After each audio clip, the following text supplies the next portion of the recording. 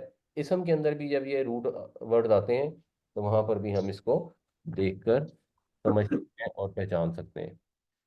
تو اللہ تعالیٰ ہمیں قرآن کو صحیح سمجھنے کی توفیق عطا فرمائے اور ہماری کمیوں کوتاہیوں سے درگزر فرمائے اور ہمیں توحید پر قائم رہنے کی توفیق عطا فرمائے. آمین یا رب العالمین.